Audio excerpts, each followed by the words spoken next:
जय हिंद सभी को। मेरा नाम सीमा पात्र है और मैं प्रतिमा नगर से हूँ। मैं बाल संगठन की लीडर हूँ और हम सभी यहाँ जो भी उपस्थित है वो सब बाल संगठन के लीडर हैं और हम सभी बस्तियों में रहते हैं और हम बस्तियों में बच्चों के हित के लिए काम करते हैं।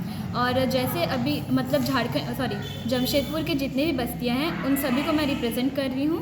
और जैसे अभी वोट का टाइम है, वोट के टाइम पे जितने भी नेता हैं वो बड़े लोगों की मांग को पूरा कर देते हैं कि जैसे पेंशन का, पानी का, घर का सुविधा वो लोग को देते हैं, लेकिन हम बच्चों पर कोई ध्यान नहीं देता है क्योंकि हम वोट नहीं करते हैं, हमारा 18 साल नहीं हुआ है इसीलिए। तो हम अपने मांग को रखने के लिए बस्तियों में विभिन्न कार्य किए हैं, जैसे कि रैली निकाले हैं, उसके बाद पोस्टर चिपकाए हैं, हस्ताक्षर अभियान किए हैं, घर घर पर्चा बांटे हैं और उसके बाद अभी हम प्रेस से भी यही अपील कर रहे हैं कि हमारे इस संदेश को अपने अखबारों के थ्रू वहाँ मतलब नेताओं तक पहुँचाए कि कोई भी पार्टी हमारे इन मुद्दा मतलब हमारे जो भी मांग है उनको सुने और उन पे कुछ काम करें। ऐसे कौन कौन से मुद्दे हैं जो जनप्रतिनिधि को उठाने चाहिए बच्चों के मामले में? जैसे कि पहला है कि हम लोग के आसपास में +2 स्कूलों को बढ़ाना चाहिए। जैसे बहुत सारे स्कूल हैं जो खाली 10th तक है सरकारी स्कूल, तो वहाँ तक मतलब ज़्यादातर लड़कियाँ जो होती हैं 10th के बाद उनके घर वाले छुड़ा देते हैं कि कॉलेज नहीं भेजेंगे। अगर वही स्कूल +2 तक रहेगा तो वो इंटर तक वहाँ पर पढ़ाई कर सकती है। और जैसे आरटी वाला है, जैसे कि बीपीएल कार्ड से इंग्लिश मीडियम में 8 तक पढ़ाई हो जाती है, लेकिन उसके बाद जो भी पैसा लगता है वो गरीब परिवार नहीं उठा पाते हैं। उसके बाद उस बच्चे का ड्रॉप आउट हो जाता है या फिर वो कोई भी सरकारी स्कूल में चल जाता है, जिससे उसका इंग्लिश मीडियम से वो हिंदी मीडियम में जाता है, उसको भी प्रॉब्लम होता है बहुत। तो वही मैं यही अपील करूँगी कि जितना भी बीपीएल कार्ड वाला है वो वाला क्लास 12 तक होना चाहिए।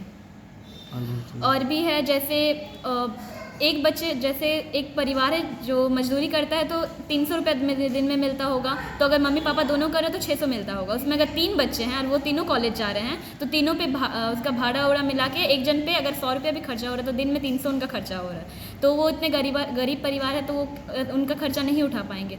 तो मेरी ये अपील है कि अगर वही स्कूल मतलब सरकार इस पर ध्यान दे कि कम से कम वो बच्चों के निःशुल्क या फिर वो बस की सुविधा कर दे तो उनका भाड़ा वाला पैसा बच सकता है।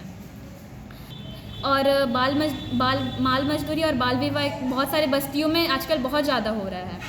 तो मैं सरकार से ये कहना चाहूँगी कि इस टॉपिक पे भी वो लोग अच्छा से एक्शन लें, ताकि जो भी मतलब गरीब बच्चे हैं वो जो काम कर रहे हैं कि उनको काम करने की ज़रूरत ना पड़े उतनी जल्दी से, क्योंकि 14 साल से कम करने का परमिशन नहीं है, पर ज़्यादातर बच्चे कर रहे हैं।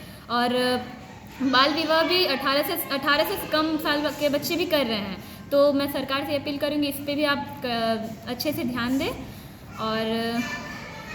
और हाँ, सभी स्कूलों में आधार कार्ड, जाति प्रमाण पत्र आदि सर्टिफिकेट्स जो हैं वो बनवाने चाहिए, क्योंकि कोई भी बच्चा है जो जन्म प्रमाण पत्र उसके कारण उसके आगे की पढ़ाई वो उसमें जब वो ज़रूरत होता नहीं रहता तो उसका आगे का पढ़ाई में दिक्कत होता है। तो वही वो भी स्कूल में बन जाएगा तो उसको कहीं और जाके इधर उधर दौड़ी नहीं करना पड़ेगा ज़्यादा। इसके आगे आप लोग फिर क्या करने वाले हैं? इसके आगे फिर हम लोग 8 तारीख को रांची जाएंगे।